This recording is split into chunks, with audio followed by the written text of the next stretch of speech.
میرا سوال یہ تھا، یہ آپ کی جو امرہم شورا بینہم کی جو ایکسپلینیشن ہے، تو ہم یہ دیکھتے ہیں کہ پاکستان میں چونکہ بندوق کے دور پر جو ہے وہ یہ طے کیا جاتا ہے کہ کون ہم پر حکمران ہوگا، تو عام طور پر آرگومنٹ یہ دیا جاتا ہے کہ جیسے چین ہے یا سنگاپور ہے یا اس جیسے کنٹریز ہیں تو ڈکٹیٹرشپ کے ساتھ یا ٹوٹیلیٹیرین اسٹیٹ کے ساتھ اتنی ترقی کر لی، تو پاکستان جو ہے اس کو کیا پڑی ہے جی کہ وہ مغربی جمہوریت اور اس طرح کی باتیں کرے.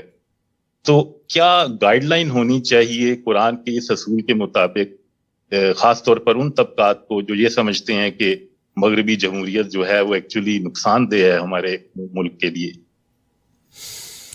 قرآن مجید نے تو ایک اصول بیان کیا ہے، اور وہ اصول ایک لافانی اصول ہے کہ حق حکومت کسی کو دو ہی بنیادوں پر حاصل ہوتا ہے، یا اللہ اس کا انتخاب کرے، وہ خالق ہے، اس کا ہر فیصلہ مانا جائے گا، اور یا جن لوگوں پر حکومت کرنا مقصود ہے وہ انتخاب کریں.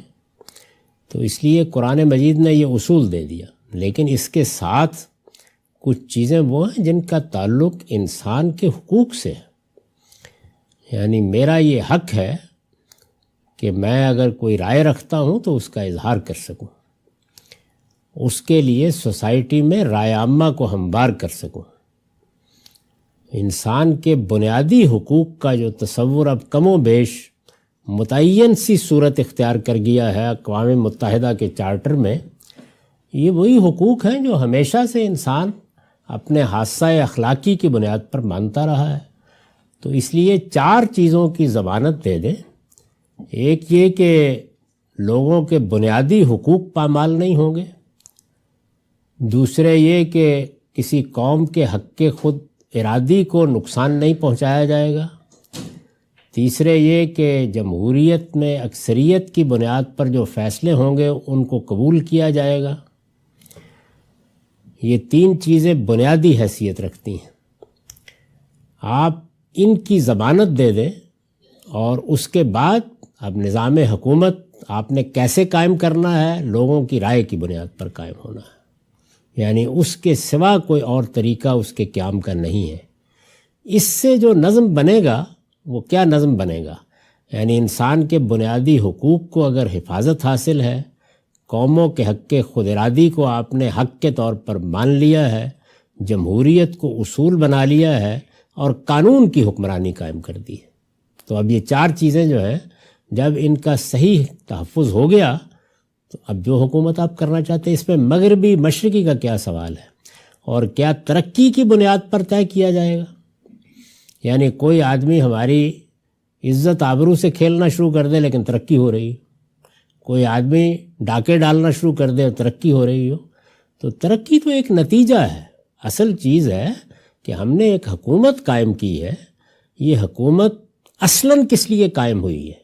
اصلاً اس لیے قائم ہوئی ہے کہ وہ ہماری جان مال آبرو کی حفاظت کرے. بنیادی مقصد حکومت کا یہ ہے، ورنہ کیوں قائم کی جائے گی؟ ترقی تو انفرادی کوششوں سے بھی ہو سکتی ہے. بڑی بڑی کمپنیاں بہت ترقی کر دیں گی، اس سے نہیں فرق پڑتا کوئی بھی. اچھی بات ہے اگر ترقی ہوئی ہے اور ریاست کا نظم اس میں معاون ہوا ہے تو بہت اچھی بات ہے، لیکن وہ اس قیمت پر نہیں قبول کی جا سکتی کہ بنیادی حقوق پامال ہو جائیں، یا قوموں کے حق خود ارادی کی نفی کر دی جائے، یا قانون کی حکمرانی کی بجائے کسی فرد واحد کی حکمرانی یا کسی طبقے کی حکمرانی قائم کرنے کی صحیح کی جائے، یا جمہوری اصولوں پر حکومت کے تبدیل کرنے یا فیصلہ کرنے کا طریقہ چھوڑ دیا جائے. تو یہ 4 بنیادی چیزیں ہیں. ان میں سے ایک ایک چیز اپنی اخلاق کی بنیاد رکھتی ہے. اس لیے ان کا تحفظ کرتے ہوئے آپ جو نظام بنانا چاہتے ہیں بنائیے، قبول کیا جائے گا. لیکن اگر ان کو پامال کر رہے ہیں تو یہ ترقی کی بہت بڑی قیمت آپ مانگ رہے ہیں. کوئی باضمیر انسان یہ قیمت نہیں دے سکتا. بہت شکریہ سر.